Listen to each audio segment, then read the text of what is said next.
Dalam riwayat Bukhari, dalam Al-Adabul Mufrad, Rasulullah SAW berdoa sekaligus mengajarkan kita doa tersebut.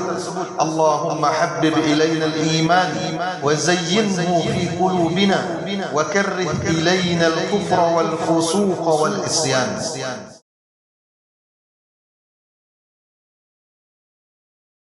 Innal hamdalillah nahmaduhu wa nasta'inuhu wa nastaghfiruh wa na'udzu billahi min shururi anfusina wa sayyiati a'malina. May yahdihillahu fala mudilla lahu wa may yudlil fala hadiya lahu. Wa ashhadu an la ilaha illallah wahdahu la sharika lahu wa ashhadu anna Muhammadan 'abduhu wa rasuluh. Sallallahu alaihi wa ala alihi wa ashabihi wa man tabi'ahum bi ihsanin ila yaumiddin. Amma ba'd. Kaum muslimin yang dirahmati Allah, pada khutbah kami yang terakhir kami mengangkat tema bagaimana mengenali perkara-perkara yang dicintai oleh Nabi kita, Nabi besar Muhammad sallallahu alaihi wasallam. Maka di khutbah kali ini kami ingin mengajak kaum muslimin untuk mengenali perkara-perkara yang dibenci oleh baginda Rasulullah sallallahu alaihi wasallam agar kita bisa semakin menyempurnakan keimanan kita kepada Rasulullah sallallahu alaihi wasallam, mencintai apa yang beliau cintai dan membenci apa yang beliau benci sallallahu alaihi wasallam. Kaum muslimin dirahmati Allah, Rasulullah sallallahu alaihi wasallam di antara doa beliau adalah memohon supaya diberikan kecintaan kepada keimanan dan menghiasinya di hati beliau, kemudian memohon kepada Allah agar diberikan kebencian kepada kekufuran dan kemaksiatan. Dalam riwayat Bukhari, dalam Al-Adabul Mufrad, Rasulullah SAW berdoa sekaligus mengajarkan kita doa tersebut. Allahumma habbib ilaina al-iman wa zayyinhu fi qulubina wa karrih ilaina al-kufra wal fusuqa wal isyan. Ya Allah, tanamkan kecintaan pada diri kami terhadap keimanan dan hiasilah iman tersebut dalam hati kami. Kemudian berikan kami rasa benci kepada kekufuran, kefasikan dan kemaksiatan. Kemudian kaum muslimin dirahmati Allah, Rasulullah sallallahu alaihi wasallam membenci perkara yang menyekutukan Allah Subhanahu wa taala meskipun dalam hal yang dianggap remeh. Dalam sebuah hadis yang diriwayatkan oleh Imam Ahmad, Rasulullah SAW bersabda, "Kuntu akrahu an taqulu ma syaa Allah wa syaa Muhammad." Aku benci jika kalian mengucapkan sesuai kehendak Allah dan kehendak Muhammad. Tapi ucapkanlah, kata beliau, walakin qulu, tapi ucapkanlah ma syaa Allah thumma syaa Muhammad. Ini semua berdasarkan kehendak Allah, kemudian berdasarkan kehendak Muhammad sallallahu alaihi wasallam. Dan para ulama kita menyebutkan jika dia mengatakan masya Allah saja, maka itu yang paling selamat. Kemudian kaum muslimin dirahmati Allah, Rasulullah sallallahu alaihi wasallam membenci tatayyur, yaitu beranggapan sial pada sesuatu, entah itu hari atau tanggal atau bulan, atau ketika dia bertemu dengan orang buta, atau melihat burung terbang ke arah kiri, atau mendengar suara burung-burung tertentu, dianggap itu sebagai pertanda kesialan. Sungguhnya itu adalah perkara yang dibenci oleh Rasulullah SAW karena merupakan bentuk prasangka buruk kepada Allah Subhanahu wa taala. Dalam riwayat Bukhari, Rasulullah SAW bersabda, "La adwa wa la tiyarata wa yu'jibunil fa'lu." Tidak ada yang namanya penyakit menular dengan sendirinya, dan tidak ada namanya tatayyur, kesialan pada sesuatu. Dan aku menyukai bentuk atau sifat optimisme. Para sahabat bertanya, apa itu optimis? Rasulullah SAW menjawab, kalimatun thayyibah, yaitu seseorang dia selalu optimis dalam urusannya dan dia mengucapkan kata-kata yang baik.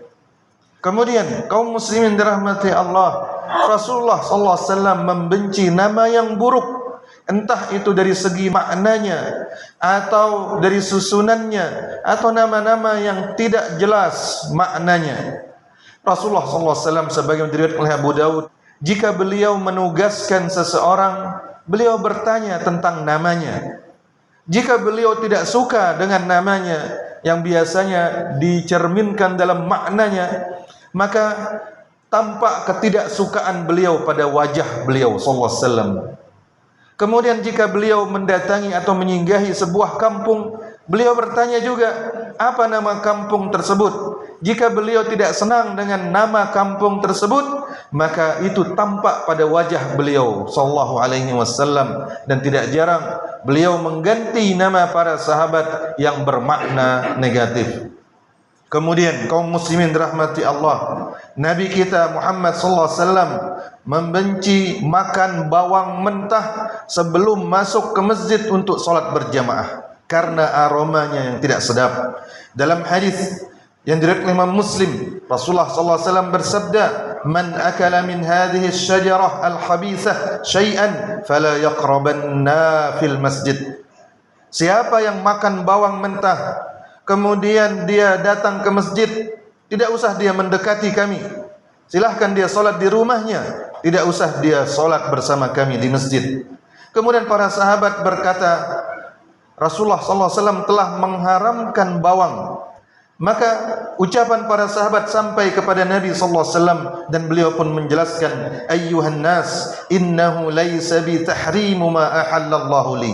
Wahai para sahabat, wahai sekalian manusia, bukan hakku untuk mengharamkan apa yang Allah halalkan, walakinnaha syajaratun akrahu rihaha, tapi bawang itu aku tidak suka aromanya. Ini bawang yang dia dihalalkan oleh Allah Subhanahu wa taala, namun hendaklah seseorang memasaknya atau menggosok giginya sebelum datang ke masjid.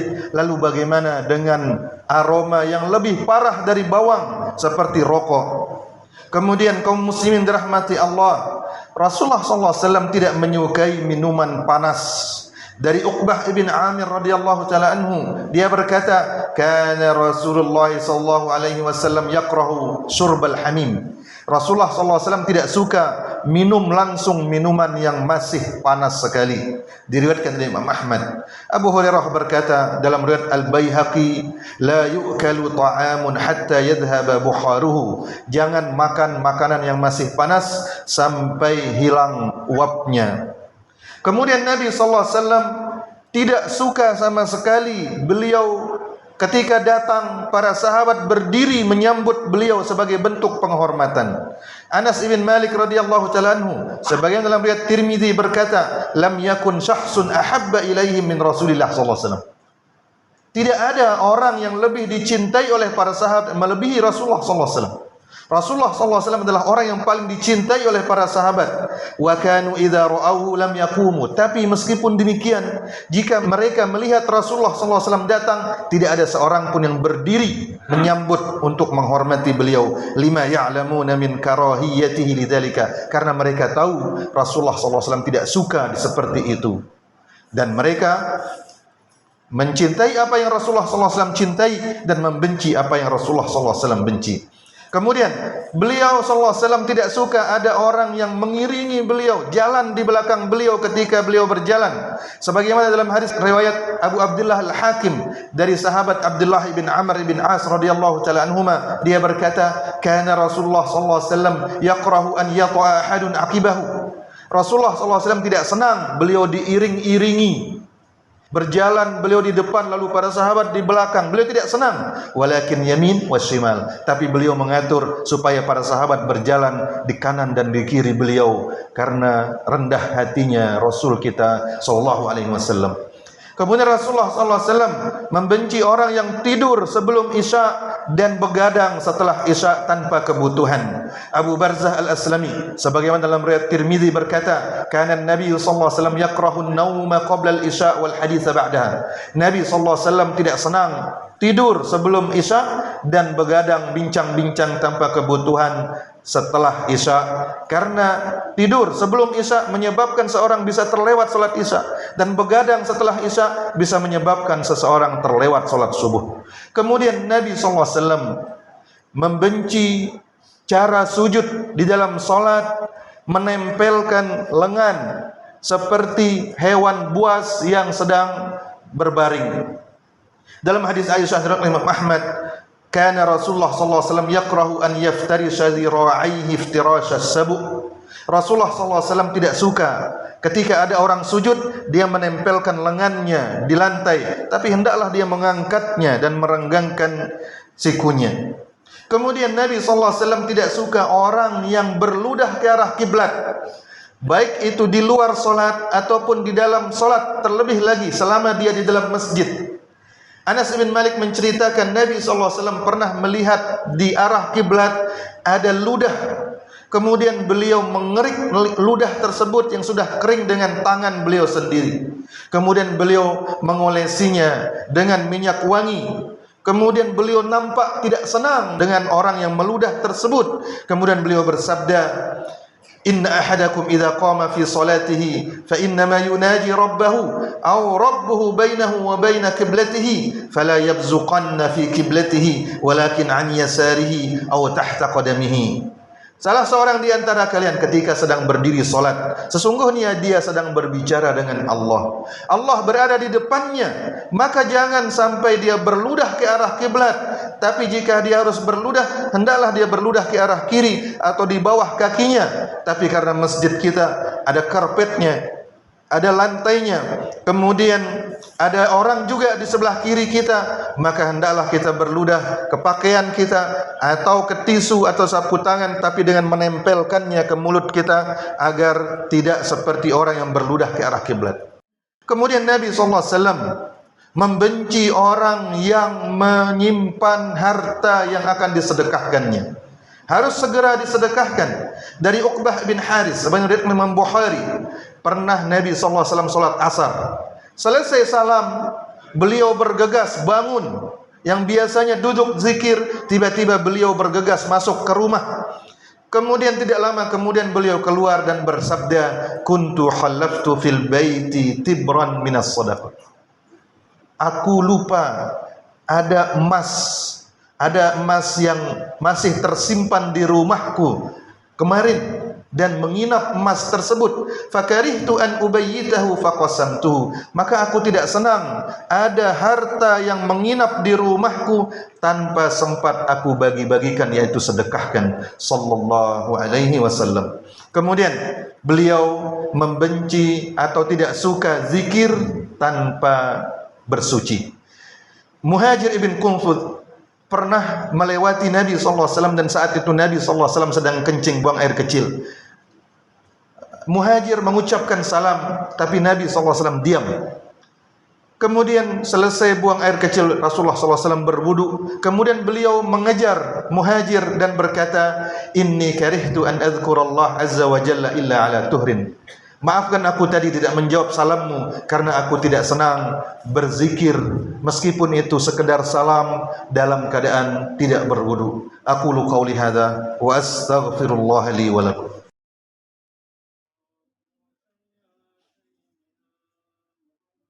Alhamdulillah rabbil alamin.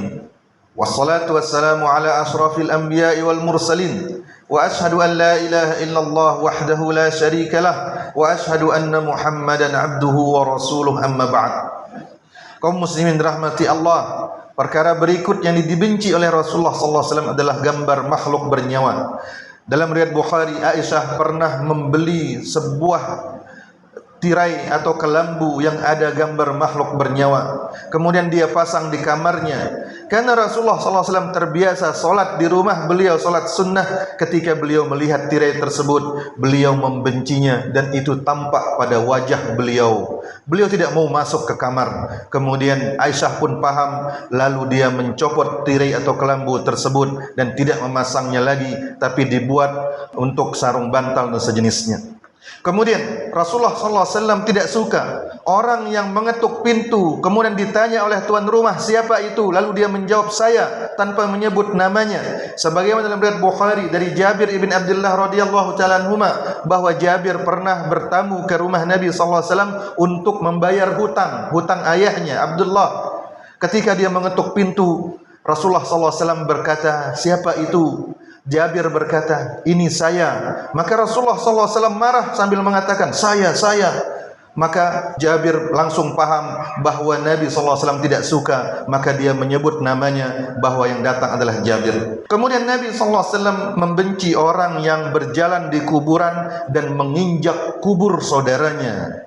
Nabi SAW bersabda dalam riwayat Ibnu Majah, la'an amshi ala jumratin aw sayfin ahabbu ilayya min an amshi ala qabrin muslim. Aku berjalan di atas bara api atau berjalan menginjak pedang yang tajam lebih baik dan lebih aku sukai ketimbang aku berjalan menginjak kuburan saudaraku se-Islam. Kemudian Nabi SAW tidak suka mengumpulkan harta untuk menumpuknya.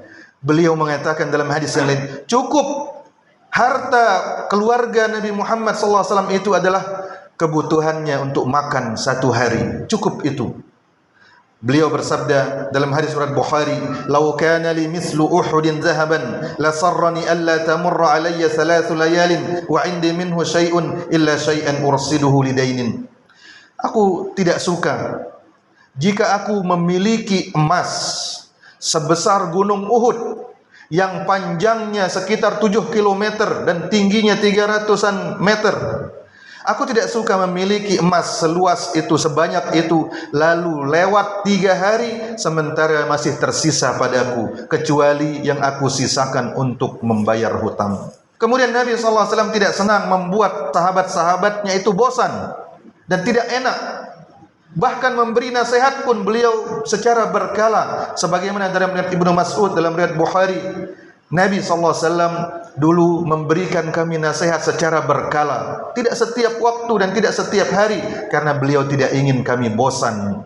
Kemudian yang terakhir, Nabi SAW tidak senang jika ada seorang suami pulang dari perjalanan jauh malam-malam dan mengejutkan istrinya tanpa memberitahunya. Di zaman ini, zaman modern, maka hendaklah seorang suami mengabarkan kepada istrinya bahwa dia akan pulang jam sekian dan hari sekian agar tidak melanggar sunnah Nabi SAW. Jabir bin Abdullah radhiyallahu ta'ala anhu berkata, "Kana Nabi SAW yakrahu an ya'ti ar-rajulu ahlahu turuqah." Nabi SAW tidak suka jika ada seorang suami pulang malam-malam ke rumahnya lalu mengejutkan istrinya. Diriwayatkan oleh Al-Imamu Al-Bukhari rahimahullahu ta'ala. Allahumma salli ala Muhammad wa ala ali Muhammad kama sallaita ala Ibrahim wa ala ali Ibrahim innaka Hamidum Majid. وبارك على محمد وعلى آل محمد كما باركت على إبراهيم وعلى آل إبراهيم إنك حميد مجيد.